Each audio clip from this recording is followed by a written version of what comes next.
Hey Violet, how's it going? You got a minute? Mind if I talk to you about something? Nora? Sure, I'm free. What's up? I've been doing some thinking, and it's your mom and dad's 50th wedding anniversary this year, right? I wanted to speak to you about it. You see, we've got a little idea we wanted to pitch to you. Oh, is it? I must have forgotten. Yeah. Anyway, your mom and dad have always been good to me. They're the best in-laws a girl could hope to have, and I feel lucky to have them in my life. So me and Jason have been talking, and we decided we want to splash out to send them on a holiday somewhere nice as a huge once-in-a-lifetime anniversary present. What do you think? Sounds fine to me. Do what you like. I really couldn't care less. Why are you bothering me about it? Well, we were wondering if you'd help us make sure that they have a great time. We want it to be a holiday to remember. You mean you want my money? Well, I wouldn't put it so bluntly, but we were hoping you might contribute a little something to the holiday fund. No chance. You're free to do what you like, but don't try dragging me into things by begging me for money. I'm not begging you, and we're not trying to drag you into anything. We just thought it'd be a nice idea if we could celebrate this together as a family. You're their daughter after all. Besides, I heard they paid for the deposit on yours and my brother's house. What better way to thank them for being such amazing parents than to send them on a trip of a lifetime for their golden wedding anniversary? The deposit? Phew, it was only a measly $20,000. They hardly broke the bank. Fine, okay. Would you at least mind riding in a cart for them? If you could, it would be amazing if you could ride them one from little Mikey too. They'd be over the moon to get an anniversary card from their favorite grandson. You know how much they dote on that boy. If that's all you're asking, then I guess I don't mind writing in a card. Mikey can write one himself, though. He's 11, you know. Thanks so much, Violet. But let me make one thing clear. You're not getting a cent of my money unless you pry it from my cold, dead hands. Why would you waste money on something like that? You must be mad. Something like that? This is your mom's and dad's golden wedding anniversary we're talking about here. They've been together for 50 years. They've always been so good to you, and we'll never get the chance to do this again. I couldn't care less. What's so special about him being married for a long time? What, do they want a medal? Geez, Violet, they're your parents. Besides, you're always buying luxuries like branded clothes, accessories, and perfumes, right? Would it really hurt so much to part with a little of that money to jet your amazing parents away for the anniversary trip of a lifetime? We're not asking for much. It'd be nothing in comparison to the designer goods you buy. Who the hell do you think you are? You've got some nerve to speak to me like that. If you were trying to piss me off, you've succeeded. Remember when your dad got hospitalized after his car accident? Not only did you not contribute when we all chipped in to pay his medical bills, but you didn't even visit him. In the end, besides your mom, me and Jason were the only ones who were there for him, physically, emotionally, and financially, while you barely lifted a finger. What's the problem with that? Jason's the eldest son. It's the eldest son's job to step in when his parents are in trouble. What did you expect me to do? Give me a break. But you literally did nothing. That's not normal. You couldn't even bring yourself to visit your seriously injured dad in the hospital? No matter which way you spin it. What you did was messed up. Not only that, but you and your husband have way more money than me and Jason. The fact that you were in the best position of all of us to help out and did nothing says it all. Sure, we have a lot of money. My husband's a top executive at a major global company. What of it? What are you saying? That us being rich and successful means that you have a right to our money? That's laughable, pathetic, poor people logic. We are not a charity. Wow, I see. Fine. You know what? Forget it. To be honest, we were pretty certain you wouldn't help us before we even asked. I only messaged you just in case you changed your ways since we last spoke, but I see now that would take a miracle. It's plainly obvious that you're only begging me for money because you have none of your own. This is all just a ploy to pull at my heartstrings, isn't it? How about you stop pretending you're not poverty-stricken losers and just admit your status as miserable bottom feeders? Anniversary holiday fund? Don't make me laugh. You're the last people who have the financial freedom to be paying to send other people on holiday. That's not true. Me and Jason can afford it if we pool our savings. Maybe so, but something like this must be very expensive for a low-income family like yours. Tell me, Nora, what's it like being a peasant? I imagine it must be terribly difficult to get by. I heard you use discount coupons at the supermarket. Can you imagine anything more tragic? What's wrong with using discount coupons? What's wrong? What's right? Think about it. You spend your time saving up scraps of paper to get measly $1 discounts on what was already cheap peasant food to begin with. Maybe if you'd spent your time studying and working hard to succeed in life instead, this unfortunate situation could have been avoided. What a pitiful existence. I could never live like that. I believe it. I heard all about your extravagant spending habits. You spend 3 hours at the salon every day, you dine at fancy restaurants like you're a member of the global elite, and you wouldn't be seen dead without your Pepsio Armani clothing and perfumes. How does your husband feel about you wasting his money like that? Does he never say anything? Why would he care about any of that? It's pocket change to him. When you're as rich and successful as we are, your sense of money changes. Let's say we have a little more leeway than the likes of you and my brother. My husband could care less about the occasional luxury here and there. I could be wrong here, but something tells me that just because he's away in Seattle on a company transfer doesn't mean he's okay with you blowing his hard-earned money on frivolities. If you're trying to start a fight with me, you're going the right way about it. I suggest you be very careful about what you say next. You always seem to have some kind of whining, niggling complaint every time I come over to see my brother too, don't you? Tell me, Nora, why exactly is it that you don't know how to shut your goddamn mouth? What I spend my money on has absolutely nothing to do with you. Now back off. Jason's sick and tired of your shenanigans too, you know? You're the most selfish, egotistical person either of us ever met. You genuinely think you can do whatever you like as long as it makes you happy, don't you? 'Cause screw the other people and their feelings, right, Violet? Right? I think I finally get it. This is your inferiority complex speaking. The desperate attacks of a jealous brokey. Excuse me? You're jealous of me and my luxurious lifestyle, aren't you? Admit it. I can read you like a book. That's why you come at me out of nowhere, frothing at the mouth like some rabid attack dog. Poor people make me sick. Have you no shame? Do you have no notion of how despicable it is to pester people for money like this? Or do you just not care? I've had enough of this. Your views on the world are too twisted for me to have any kind of meaningful conversation with you.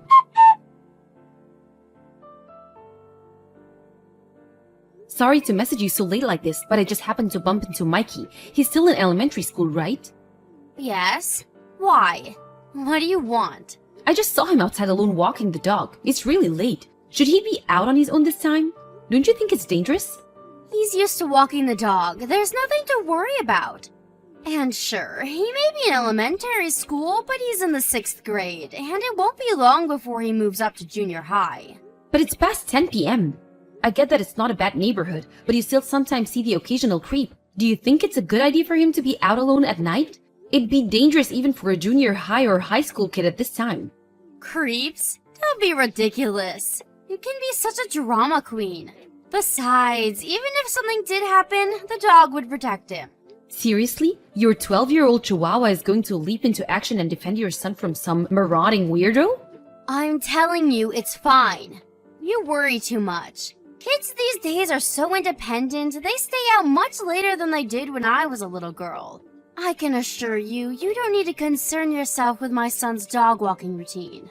Is this why you're so poor? Because you spend your time poking your nose into other people's affairs instead of making money? Forget my financial situation. Look, couldn't you have him go out earlier, like in the daytime? Why do I have to control every aspect of my boy's life?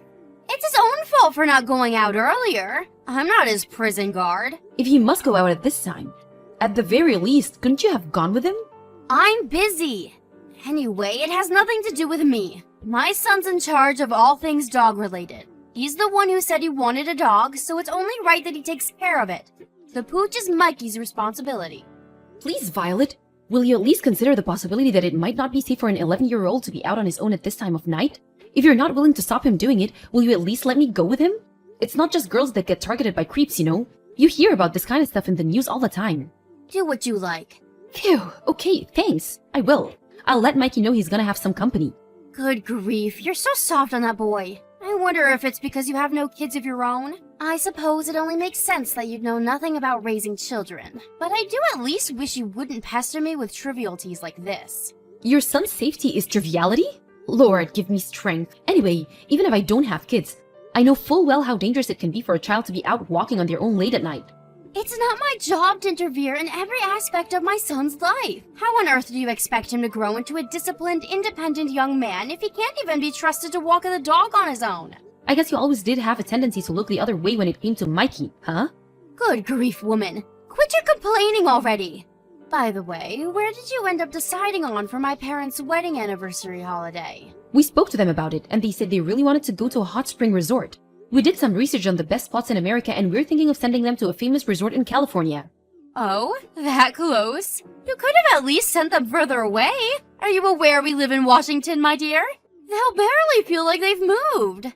I suppose I should have seen this coming. What with you being extremely poor and all. I mean, California, seriously? Everyone knows that when it comes to hot springs, there's only one place to be. Oh wait, could it be you couldn't afford to send them there? Go on, enlighten me. Where would you send them? The land of the rising sun, Japan, duh! If you couldn't afford that, you could have at least sent them some other place abroad. You know, like Hawaii or Guam. To think you'd send them 2 states away. My poor parents must be so disappointed. But they said they wanted to go to a hot spring resort. They probably just knew if they said that, you'd send them on a cheap trip to California and not take too much of a hit financially. They were only doing it out of consideration for you. They're aware of how poor you are and didn't want to put you in an awkward situation. It's amazing, really. You make this big show and parade about treating them like royalty for their golden wedding anniversary and then send them to California. If you're gonna celebrate, at least do it properly. Okay, Mrs. Travel Expert, tell me, what does celebrating properly look like? I just told you, going abroad. Take me, for example. I have 3 trips abroad planned for this year alone. I'm going to Dubai for the summer. That's great, Violet. Good for you. Somewhere exotic like Dubai might be a really attractive holiday destination to a seasoned veteran like you. But I'm not sure your aged parents, who have almost no experience traveling abroad, would see it in the same way. Lots of stuff can go wrong, and when you don't know what you're doing, traveling can be surprisingly stressful. Besides, and I'm repeating myself here, but they're the ones who said they wanted to go to a hot spring resort in the first place. I think a nice easy trip to California is by far the best option for them. That's such a peasant-like way of looking at things. But what did I expect? You are a literal peasant after all. I can't say I don't feel bad for my poor parents, but what do I care? It's not like I'm the one paying for it. Do what you like. I will. We'll decide where your parents go on holiday amongst ourselves. What the hell's going on here? I could ask you the same thing. What the hell do you want? When I went to the supermarket just now, I passed through your neighborhood. The supermarket? Oh no, you don't mean that budget supermarket for poor people a few blocks away, do you? You went again today? Are you gonna spend your whole summer vacation trading in poverty coupons for discount peasant slop at that shabby supermarket? I hesitate to call it a supermarket. Poop market would be more appropriate. Hilarious, Violet. Well done. There's absolutely nothing wrong with buying food with discount coupons at a bargain supermarket during summer vacation, and that's the hill I'm willing to die on. Forgive me. I should have known you can't afford to go on holiday. I see you're just as broke as ever. I know it might seem like I'm harsh with you sometimes, but to tell you the truth, I actually feel sorry for you. You feel sorry for me? At least I'm not such a scumbag I'd leave my poor son on his own while I jet off on holiday. Huh? Mikey was sat all on his own on your front porch. He was sat shivering in his tattered, worn-out clothes while cuddling the dog for heat. He said he was waiting for you to come home. Apparently you told him you were going to work? You saw Mikey? What on earth were you doing at our house? I won a toy car from a lottery event I got entered into with one of my coupons. I thought Mikey would love it, so I stopped by to give it to him. I didn't want to disturb you, so the plan was just to leave it on the front porch for him to find. That's when I found him sat there all on his own. I could barely believe my eyes. Oh, I see. Well, give him the toy and get lost. You don't need to worry about my son. I thought you were supposed to be going away for summer vacation as a family. Why did you leave Mikey on his own? Not only that, but you lied to him and said you were going to work, so he thought you'd be back soon. What the hell do you think you're playing at? This is unacceptable. Who told you we were going on holiday as a family? Seems to me like you just assumed it based on nothing. If you must know, I'm on holiday with my friend. The only reason I told Mikey a little white lie is so he'd watch the house without kicking up a fuss about not being able to see me for a while. What? You intentionally deceived your son and you see no problem with that? Sure, as soon as I mentioned work, he just gave in and accepted. If I'd have told him I was going on holiday to Dubai with my girlfriend, he'd only have gotten jealous and thrown a tantrum because he wanted to come. I can't believe you. How long has it been since you left for Dubai? Have you no shame? How could you leave your 11-year-old son on his own like this? Take a chill pill, sweetie. He's more than capable of watching the house on his own at his age. Maybe, just maybe I could understand if you left him for a single day if you had urgent business to attend to. But to leave him on his own while you fly aboard to go on a freaking holiday? Who does that? Does he at least have enough food or money to buy some? He was absolutely starving when I found him. I'm sick of your incessant whining. Would you put a lid on it already? Of course he has everything he needs. What do you take me for? Oh, I don't know. The kind of person who leaves their son on his own to fly halfway across the world to sunbathe with her girlfriend? Besides, I know you're lying. He asked me to look at the inside of the house. It was hard to see anything beyond the mountains of maggot-infested garbage, and I definitely didn't see anything resembling money or edible food. Who do you think you are? How dare you enter my house without my permission? I'm taking Mikey back to our house. The dog too. I'm gonna run him a nice warm bath and cook him some supper. He doesn't look like he's eaten anything in days. Quit sticking your nose into my family's business. You'll do no such thing. I'm not listening to a word you say. I feel so sorry for Mikey. I can barely bring myself to look at him in this state. His clothes are worn out. His face has no color. I've seen healthier looking homeless people. Don't worry about us. Just carry on enjoying your precious holiday. I wouldn't want you getting an uneven tan on my behalf. Goodbye. You better have taken my son back to his home where he belongs. Did you? Yes, I took him back home. He's with your husband. What? My husband came back from his work transfer? Little Mikey was in such a horrible state, I had no choice but to call him. When I explained the situation, he apologized and said he'd be on the next flight home. I didn't have his number, so I had to call your mom first. No! What have you done? How many times did I tell you not to stick your nose in my goddamn business? You will pay for this! I must say, it looks like someone's been a very naughty girl. Your husband had no idea about your trip to Dubai, did he? But I did tell him I'd be away from the house for a little while. Maybe so, but you lied again, just like you always do. He said you told him you were going on a business trip. What's worse, you told him you were hiring a babysitter so he didn't need to worry about Mikey being on his own. That's what you told him, isn't it, Violet? Lies, lies, and more lies. I gotta say, I've never seen your family this angry before. No. I didn't mean to hire a babysitter. That wasn't a lie. But she canceled on me at the last minute. That dumb girl. None of this would be happening if she'd just done her job like we agreed. I had no time to find another one, and my flight was due to leave, so I had to leave Mikey to watch the house on his own. You didn't have to take him like that. He's used to watching the house. He would have been fine without your meddling. He was starving, Violet. He said all he had left to eat was some candy that he was rationing because he had no idea when you'd be back. Him shivering on the porch cuddled up to the dog like that was the most heartbreaking thing I've ever seen. How could you do that to your own son? I told you I left him some food. He probably just ate it all on the first day. That's hardly my fault. Really? I wonder if it might have had something to do with you lying that you were going to work. He probably expected you to come back that night. Besides, there's no way you left him enough to cover your entire holiday.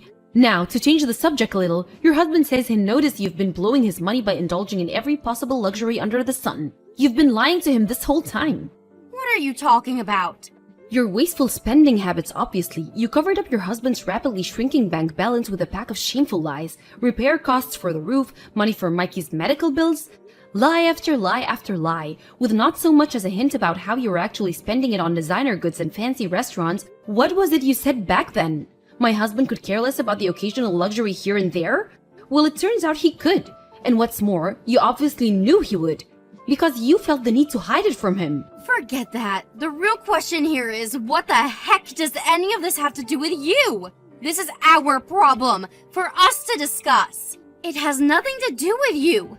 Just who the hell do you think you are? Quit sticking your nose where it's not welcome. That's not everything you lied about either. I know all about the dog too. Apparently you were the one who wanted a chihuahua. But you got bored of looking after it a few months after you bought it, so you stopped caring for it altogether. Leaving Mikey, who thankfully, unlike you, is a decent human being with a heart, to care for it all on his own. How does it feel knowing your 11-year-old son has more sense of responsibility than you? I get it. My brother Jason's probably mad at me, isn't he? I bet this is all coming from him. Admit it, you're just his mouthpiece. Here's what I'm going to do. I'm going to come over and see him as soon as I get back from Dubai, and I'll hear out everything he has to say. Can you please tell him to put a lid on this endless whining for the time being? Jason's far from being the only one who's mad with you. I'm acting your husband's mouthpiece here too. My husband? Mad doesn't do it justice. This goes beyond mere anger. He's absolutely livid. I've never seen him like this. And who can blame him? You've behaved despicably, forced to jump on the next flight home on a moment's notice from his work transfer out of state after finding out his pathological liar of a wife abandoned his son to jet off to Dubai, probably causing all sorts of problems for his company. And if that wasn't bad enough, he then realizes she's been spending his money like it grows on trees behind his back for God knows how long. Is he really that angry? He's so infuriated he looks ready to explode at any moment. He's even saying divorce is on the table. What? Divorce? Isn't that a bit drastic? Why would he go straight to divorce? Surely we can talk this through.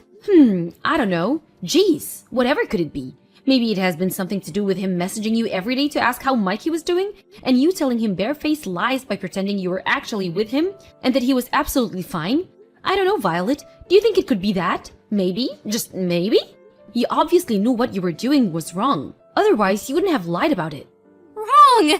Mikey really was fine! If you think the disheveled, malnourished mess I found shivering in the cold on your front porch was anything resembling fine, I suggest you go and get your eyes checked out right now. Actually, scratch that. You need to see a shrink. 'Cause you've got a screw loose. Your husband's talking about divorcing you and taking you to the court over custody of Mikey, and if we're honest, after what you did, he'll almost definitely win. I think you should start preparing yourself for your inevitable ejection from the premises when you get home. What? He's gonna kick me out of the house now? Isn't this all too much too soon? What happened to reasonable discussion? It went out the window the moment you decided to abandon your 11-year-old son to go on holiday. Let's hope he lets you gather your belongings when you get back. Maybe if he's feeling extra kind, he'll let you camp out in the yard. Look, fine. I admit it. It could be argued that I told my husband a few too many lies. But even still, don't you think going straight from zero to divorce is a bit drastic? Is he okay with me being homeless? Are you? Could you really sleep at night with me out on the streets? Yes, we're all in agreement. It wouldn't bother us in the slightest. And sure, we'd sleep like babies, thanks. No one here wants to help you. You don't have a single sympathizer in this family. We'd sooner throw our money into a black hole than waste it on a selfish, arrogant narcissist like you. After that, Violet booked the next flight home from Dubai in a frenzied panic and showed up at the house the next day. Apparently, she showed up with a suitcase full of flashy souvenirs in an attempt to win her husband over. But the fact she bought them with his money just made him even angrier, and he refused to let her set foot inside the house. Collapsing into a crumpled mess on the front lawn, she stayed outside the house for several hours crying, screaming, and begging her husband to forgive her. Naturally, he completely ignored all of it, having no intention of forgiving her for as long as she lives. He continued with the divorce proceedings as planned. The two of them went through divorce court, and while I don't know about the finer details of the ruling, I don't know that her husband won full custody of Mikey, and the two of them immediately moved as far away from her as they possibly could. Both Mikey's mood and physical condition improved remarkably with a few days of moving in with his dad, and now he's been bright, energetic, healthy young man, and he always should have been. Mikey wasn't the only one who moved in with his dad. His beloved dog came with him too. He walks him every day without fail. My sister-in-law Violet, on the other hand, who had already been kicked out of her parents' house without a single dollar to her name as a result of her reprehensible behavior, had the gall to show up at mine and her brother's Jason house, begging for money. She got on her knees before us and pleaded, "I need money, please. It doesn't have to be much, please. I'm begging you." My husband, who must have been in an extra kind mood that day, tossed $1 on the ground before her, before saying, "Never come anywhere near me or my family again." Oh, the irony? To think her entire life now rested on $1 after she used to make fun of me for using coupons to get discounts for the same amount at the supermarket. I'm not sure if it was because she suddenly realized how pathetic she was in a rare moment of self-awareness, but in any case, she slowly got up and trudged away, broken and dispirited, her energy and vigor gone. As we watched from behind as she walked out of our lives forever, it was obvious how gaunt and malnourished she'd become. Her confident, self-assured attitude was now nothing but a distant memory.